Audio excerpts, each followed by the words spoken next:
Bom dia. Para longe de pensamentos obscurantistas, é fato que o desenvolvimento científico e tecnológico no Brasil constitui condição essencial para um verdadeiro desenvolvimento socioeconômico e para a implantação de uma sociedade mais justa no país. A nossa produção científica praticamente dobrou do começo para o fim da primeira década do século XXI e continuou sua ascensão consistente. Essa expansão notável, fruto de algumas políticas muito bem estruturadas, foi baseada na capacidade de produzir ciência das universidades públicas brasileiras, como a Universidade de São Paulo e a Universidade Estadual de Campinas, a Unicamp, duas grandes universidades estaduais paulistas, além de outras universidades federais, como a do Rio de Janeiro, a de Minas Gerais e a do Rio Grande do Sul, por exemplo. Mais de 95% da produção científica do Brasil nas bases internacionais deve-se à capacidade de pesquisa de suas universidades públicas. De acordo com pesquisa feita pela Clarivate Analytics, o Brasil, no período de 2011 a 2016, publicou mais de 250 mil artigos na base de dados Web of Science, em todas as áreas do conhecimento, correspondendo à 13ª posição na produção científica global, na qual se apresentam mais de 190 países. No entanto, o chamado contingenciamento das verbas das universidades públicas federais e o corte de bolsas e de financiamentos recentes podem colocar em risco as conquistas científicas brasileiras, além de fazer com que muitos pesquisadores procurem no exterior um porto mais seguro. Justamente para falar sobre fazer ciência no Brasil e a sua atualidade, o Diálogos na USP recebe agora os professores Marco Antônio Zago, ex-presidente do CNPq, ex-reitor da USP, atualmente presidente da Fundação de Amparo à Pesquisa do Estado de São Paulo, a FAPESP, e o professor Marco Silveira Buqueride, diretor do Instituto de Biociências da USP e ex-presidente da Academia de Ciências do Estado de São Paulo. Professores, bom dia, muito obrigado pela presença dos senhores, prazer tê-los aqui conosco. Queria começar com os senhores, já que o assunto é amplo, uma pergunta talvez um pouco mais genérica. É saber, nós vimos agora alguns números, rapidamente, na minha apresentação, números bem expressivos da ciência no Brasil, em que patamar a ciência brasileira se encontra hoje dentro de um contexto mundial? Professor Zago, que patamar é esse?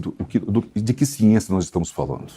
Nós estamos falando de uma ciência que se fortaleceu certamente nas 2 últimas décadas e que ganhou expressão mundial.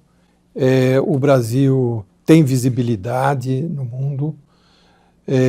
Agora, claramente existe uma divisão muito nítida entre o potencial do país como um todo e o do Estado de São Paulo. O Estado de São Paulo tem um vigor, obviamente, muito mais evidente. Isso se deve a alguns fatores que nós podemos discutir.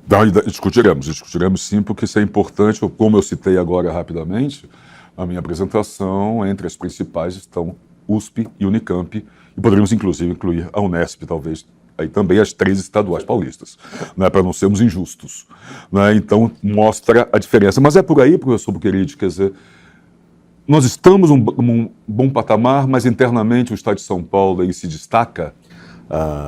Bom, eu acho que é mais, talvez, os últimos 40 anos, né, professor, não somente os 20, que esse investimento, eu vivi isso como jovem aspirante até chegar num patamar hoje realmente que não é mais, eu fiz doutorado no exterior, sim, e é um patamar hoje que não é mais distinguível, quando eu visito laboratórios do exterior, não é mais distinguível, o Brasil não se distingue mais, São Paulo especificamente, sim, não se distingue mais do exterior. Em vários aspectos. Existem algumas áreas que nós despontamos especificamente, notadamente a área da agricultura, muito da área de engenharia, nós somos o 3º maior produtores de aviões do mundo. É verdade. E produzimos a área de biologia, a área médica, né? Então nós temos uma produção científica não só muito boa como produção científica em si, mas também uma produção científica que veio produzindo resultados, como leis da biodiversidade, do meio ambiente, né?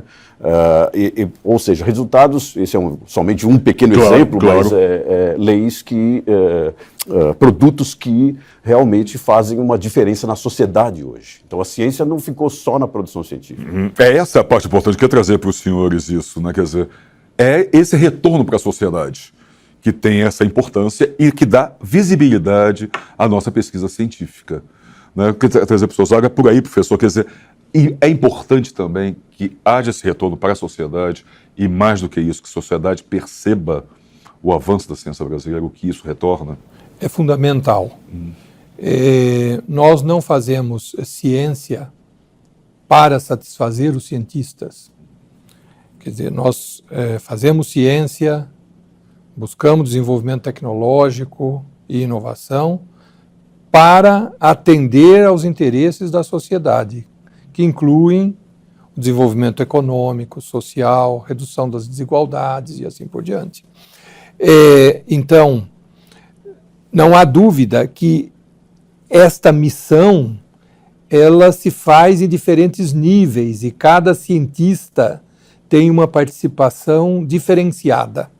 De que maneira? Aqueles que dedicam um grande esforço a estudar a origem do universo e questões como essa, que são questões fundamentais para o avanço do conhecimento, para o homem ser melhor e conhecer melhor.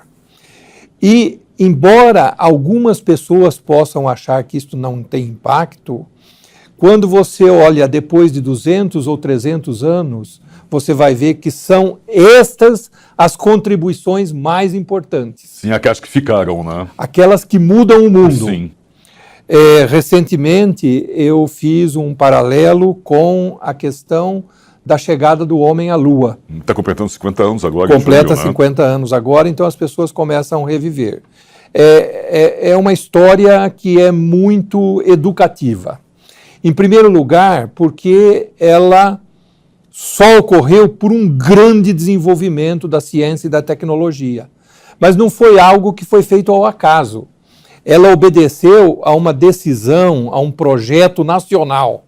John Kennedy disse, antes do final desta década, este país tem que colocar um homem à Lua e trazê-lo de volta em segurança. Isso no começo dos anos 60, né? Bem no começo. 61. Exatamente. Isto virou, então, tornou-se um projeto nacional, ao redor do qual circularam cientistas básicos, tecnólogos, engenheiros, matemáticos, e finalmente, em 69, antes de esgotar a década, de fato concretizaram. Mas o que as pessoas não podem esquecer é que isto não teria acontecido, em hipótese nenhuma, se não fosse os cientistas como Kepler, Newton e assim por diante, que entenderam que o mundo ou o universo não gira ao redor da Terra. As teorias geocêntricas não tinham sentido, tá certo? Foram aqueles que construíram o mapa do universo, que no momento quando isto ocorreu, era até objetos muito mais de disputas que você poderia dizer religiosas, sim, ideológicas, mas que são os que mudaram o mundo e permitiram que em 69 se colocasse o homem à Lua. Então, esta distinção entre o que a ciência faz e a sociedade se beneficia, ela é muito difícil de estabelecer uma linha divisória daquilo que tem impacto imediato, sim, e aquilo que tem impacto mais distante. Sim, haverá o impacto, mas não podemos mensurar aí o tempo que isso vai levar, não é verdade? Isto. Então, todas são atividades essenciais para o progresso da sociedade. Professor querido, é isso, quer dizer, na verdade, não podemos ser imediatistas com a ciência? Há momentos em que deve-se aguardar que ela se estabeleça, como o professor Zago? Atualmente, aqui em São Paulo, nós já sabemos, devido à grande evolução, você perguntou inicialmente sobre a posição de São Paulo, né? Exato. São Paulo faz entre 70% e 80%, São Paulo, o sudeste do Brasil, faz entre 70% e 80% da ciência do Brasil. Então, São Paulo, realmente, isso se deve principalmente ao investimento que nós fizemos através da FAPESP, né, que é um uma agência financiadora muito segura no sentido de que não é o governador que decide, mas sim a Assembleia Legislativa que decide a aplicação. Isso ajudou muito, como eu disse, nos últimos 40 anos, principalmente. Então, nós temos já uma ideia de que uma descoberta básica, ela leva em média 10 anos, entre 10 e 20 anos para se tornar aplicada. Então você pode estar fazendo algo totalmente desinteressado, como fazia o Kepler, né? E você produzir, e alguém produzir com aquele resultado que você obteve, alguma coisa aplicada. Agora, existe um autor chamado Ray Kurzweil que pesquisa a evolução do conhecimento humano. Sim. E como a frequência de descobertas aumenta exponencialmente e não linearmente. Então, se hoje são 10 anos, provavelmente daqui a 10 anos serão 5 ou 4 e depois a gente vai Sim, fazer vai uma cortando descoberta mais. se a curva exponencial continuar crescendo dessa forma. Então nós temos que lidar com isso, né? E São Paulo está, vamos dizer hoje, como o professor Zago falou, nós estamos na vanguarda da ciência em vários aspectos. Eu gostaria de chamar a atenção, por exemplo, da nossa revolução, aqui uma das maiores revoluções que nós tivemos, foi a revolução da produção de energia renovável. É verdade. O Brasil começou antes de todos a fazer algo que ninguém acreditava que pudesse ser feito. Nós produzíamos açúcar com a cana-de-açúcar e, de repente, um grupo do governo, e a inusitada forma que ocorreu também, um grupo dentro do governo resolveu começar a fazer o etanol porque as técnicas estavam prontas. E isso depois acabou caindo na indústria. Sim. Acabou caindo na indústria e, ao mesmo tempo, os cientistas começaram a aperfeiçoar o processo. Hoje, as pessoas podem parar num posto que não é mais posto de gasolina, como chamava, e sim um posto de combustível, porque hoje você pode pôr gasolina, você pode pôr álcool, você pode pôr diesel, sim, e você pode pôr GNV também. Exatamente. Então, tudo isso vem de tecnologias e de ciência, principalmente a genética de plantas, que está relacionada com toda essa riqueza e esse processo que nós temos também na área de alimentos, na área agrícola. Porque nunca é um processo isolado, né? Nunca é um processo isolado. A ciência ocorre em rede. Cada cientista produz apenas um tijolinho. Os papers que nós produzimos, e a ciência não é feita só de papers, a gente pode discutir isso se quiser, mas cada paper que a gente produz é um pequeníssimo tijolinho que pode estar errado. Né? Mas ele vai dar depois, se aquilo for consistente, acaba virando uma grande construção e gera coisas como, por exemplo, o etanol, sim, como a Embraer e outras. Exatamente. E aí estamos citando de novo coisas que acontecem no estado de São Paulo, ou vêm acontecendo no estado de São Paulo, como o professor Zago mencionou no início da sua fala, essa divisão nítida entre Brasil e São Paulo. Queria só para nós podermos ir além, mas eu queria voltar a isso, professor Zago. O que torna essa divisão tão nítida? O que faz de São Paulo tão pujante nessa área, nesse sentido? Eu diria que nós temos que ir lá para a década de fato, temos que ir lá para o século XIX, quando começa, de fato, um movimento que não mais parou, de que os diferentes governos de São Paulo e, mais que isso, a sociedade paulista, os intelectuais e mesmo os empresários de São Paulo entenderam que, como diz o lema da Universidade de São Paulo, vencerás pelo conhecimento. Sim. Então, desenvolveram. Inicialmente, nós temos o Instituto Agronômico de Campinas, implantado há 132 anos, tá certo? Logo em seguida, a Escola Politécnica. Depois inicia o século XX, 1901, com a fundação do Instituto Butantan, e depois a Escola Superior de Agricultura, sim, Luiz de Queiroz, Exalc.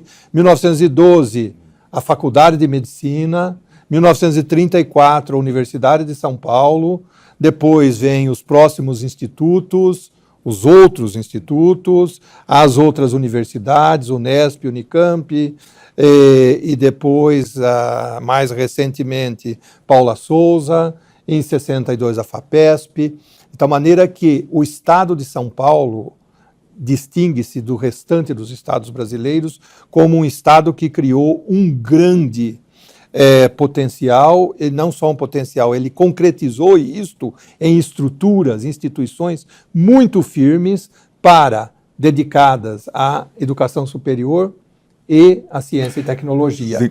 Mas mais que isso, também dedica recursos Sim, que é importante estáveis. Este é o grande segredo também. Quer dizer, dedica 1% da sua arrecadação para a FAPESP, 5,25% do ICMS para a Universidade de São Paulo.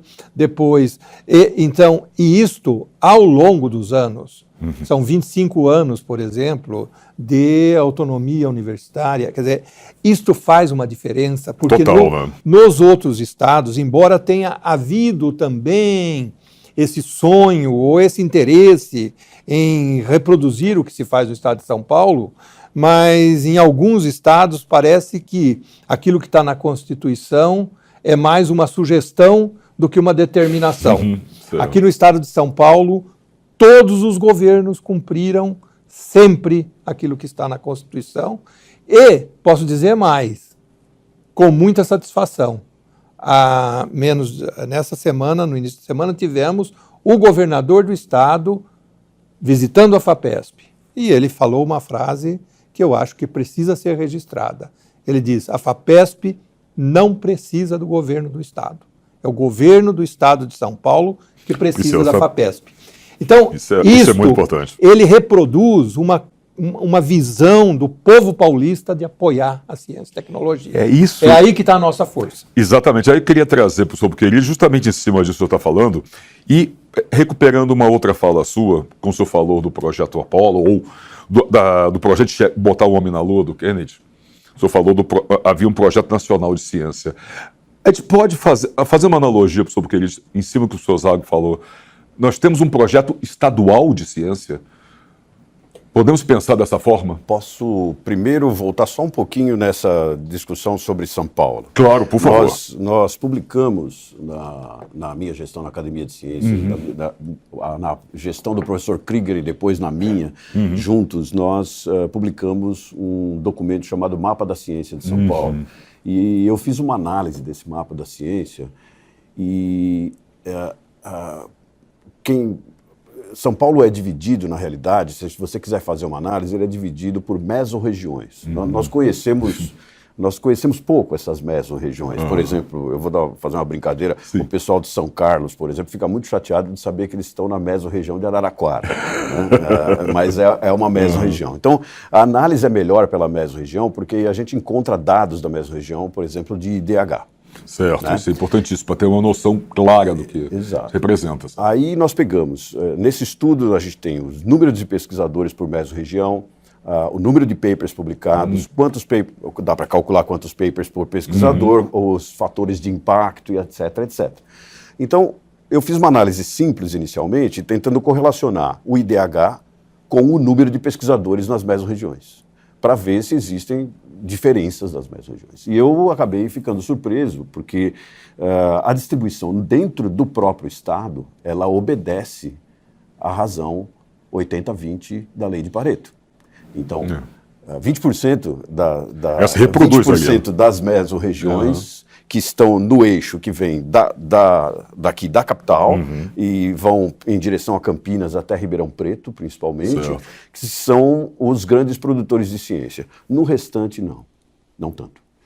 Bom, para fechar o raciocínio sobre isso, o que me surpreendeu foi o seguinte: quando você pega a região oeste, Assis, né, você vê um alto IDH e uma ciência que não é tão forte em termos de publicação e número de pesquisadores. Quando você pega Itapetininga e Litoral Sul, você vê o mesmo nível de produção de ciência, mas o IDH é muito mais baixo. Tá? O que isso representa exatamente, Então, professor? a conclusão que eu Isso, cheguei como se com traduz isso? foi o seguinte, que o que acontece é que talvez aonde se produz ciência não é tão importante, mas aonde se aplica a ciência.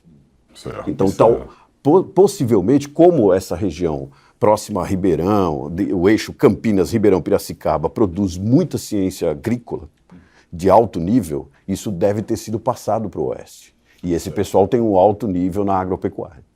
Enquanto a vocação de Itapetininga e Litoral Sul não foi descoberta ainda. Então, se nós descobrirmos isso, talvez a gente consiga levar. Então, esse é um ponto. Sobre se nós temos um sistema de ciência e tecnologia. Então, tem um documento sendo feito na FAPESP, o professor Brito que comanda isso, em que foram examinados os institutos, as universidades, a indústria. Lendo aquele documento, eu participo do grupo, lendo aquele documento eu cheguei à seguinte conclusão. Eu cheguei à conclusão de que o sistema de ciência e tecnologia de São Paulo, ele está prestes a cristalizar, mas ele ainda não cristalizou. Essa cristalização é justamente você ligar as escolas técnicas Certo. com as universidades, com os institutos de pesquisa e com a indústria. Aquela rede que nós já falamos, a rede, tudo em rede. A rede existe, a rede produz, cada um produz o seu próprio produto. Há alguma ligação, mas nós ainda não temos essa ligação. Porém, São Paulo e mesmo o Brasil, nós temos os institutos nacionais, que são focos que o Brasil escolheu como focos, graças ao nosso querido professor Zago, que é o nosso padrinho desses institutos nacionais. Então, nós temos ali, nesses institutos nacionais, focos brasileiros para pesquisa, que são super importantes. E dentro de São Paulo, via FAPESP, nós temos o CEPID, temos os projetos temáticos, que são os grandes projetos que têm focos maiores e que, de uma certa forma, direcionam o Estado. E agora, recentemente, a FAPESP acabou de lançar um novo edital em que nós vamos começar a fazer uma ciência completamente diferente, que é a ciência ligada diretamente com a sociedade. Então, temos muito foco. O sistema, eu diria que o sistema, na minha visão, está cristalizando. Tá, é isso, professor Zago. E eu queria aproveitar e já trazer para o senhor uma outra coisa. Quer dizer, nós vemos, e cada vez se reforça mais, quer dizer, a importância das universidades públicas nisso. Né? A universidade de qualidade é a universidade de pesquisa? Ou só é a universidade de pesquisa? Ou pode haver também uma universidade de qualidade sem necessariamente fazer pesquisa? Vamos responder pegando de duas pontas. Sim. Primeiro, não existe nenhum país forte ou com uma população culta e bem atendida do ponto de vista de desenvolvimento social, econômico, tá certo? Que não tenha pelo menos uma grande universidade de pesquisa, que seja reconhecida como um foco, uma referência importante. Muitos países têm mais que uma. Mas certamente não existem centenas de universidades deste tipo em nenhum dos países desenvolvidos. Isto é, pelo menos uma ou algumas universidades de classe mundial, de pesquisa, representam um componente essencial de uma sociedade moderna, de uma sociedade culta, desenvolvida e que contribui, inclusive, para a independência, a autonomia intelectual do grupo e do país, daquela nação. Por outro lado, estas universidades são muito dispendiosas, são muito caras. Então, não é possível você ter centenas dessas universidades. E nem precisa. Porque se você for examinar o que acontece nestes países desenvolvidos, que podem servir, eu não direi como modelo, mas pelo menos como uma referência, você vai ver que existem algumas universidades com essas características, mas outras que não têm essas características e que têm uma base de atendimento muito mais amplo. Sim. Eu gosto muito de olhar, não para o exemplo, como as pessoas aqui costumam muito fazer, a Universidade de Harvard, o MIT, são excelentes instituições, mas elas não são modelos bons. Modelo bom é o estado da Califórnia, Sim. que na década de 60 fez uma grande revolução no seu ensino superior e fez um ensino superior que atende a praticamente todos os cidadãos que querem ascender ao ensino superior. Mas não com homogeneidade, não exatamente a mesma coisa. Então, há uma universidade de referência, que é a Universidade da Califórnia, Sim. com seus 10 campi. Depois você tem a Universidade do Estado da Califórnia, tá certo? Que tem um papel intermediário. E, finalmente, você tem os community colleges. E, com isso, eles atendem uma população de cerca de 2,5 milhões ou mais estudantes que estão nos diferentes níveis da Sim. Universidade da Califórnia. E atende todos esses níveis. E atende a todos esses níveis. O forma. nosso a grande armadilha na qual o Brasil caiu foi a armadilha de que todos têm que ser iguais, todos têm que ter a mesma missão, todos que têm que ter o mesmo formato.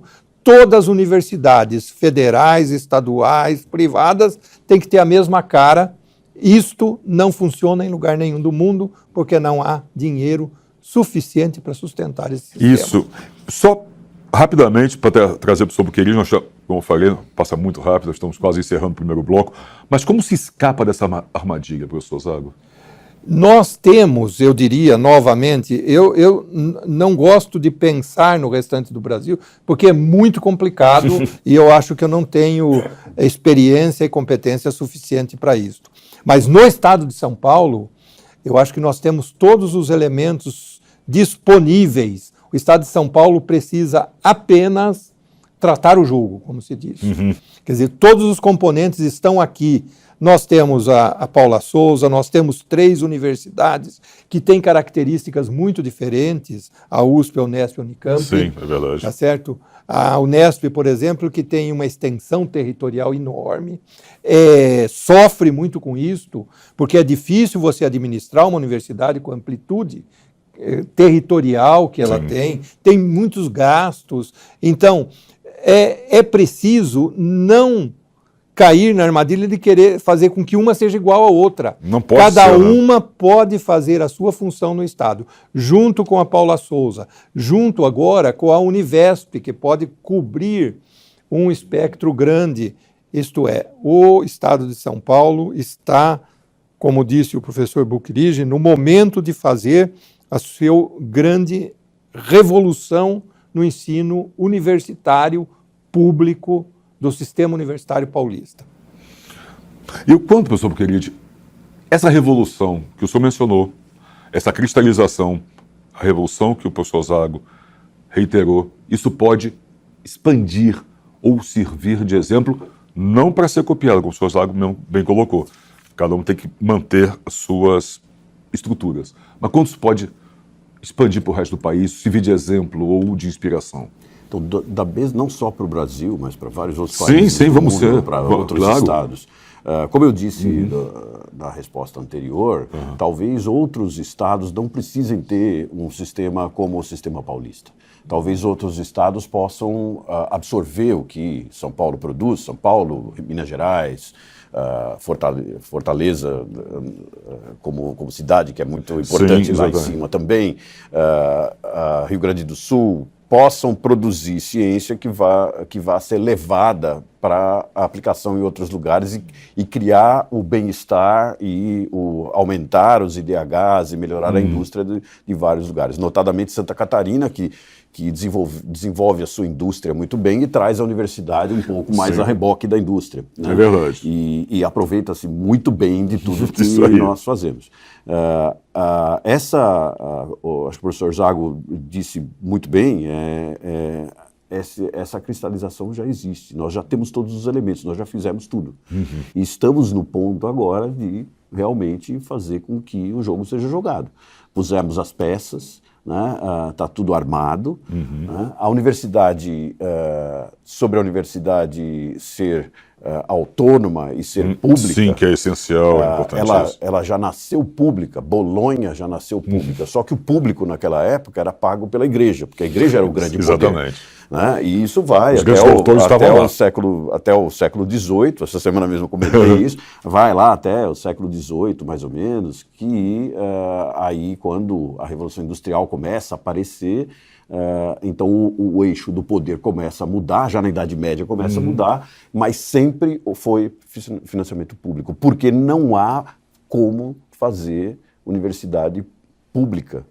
Não há como fazer universidade, seja ela qual for, com pesquisa, como você perguntou no início, viável economicamente. Universidade não é business.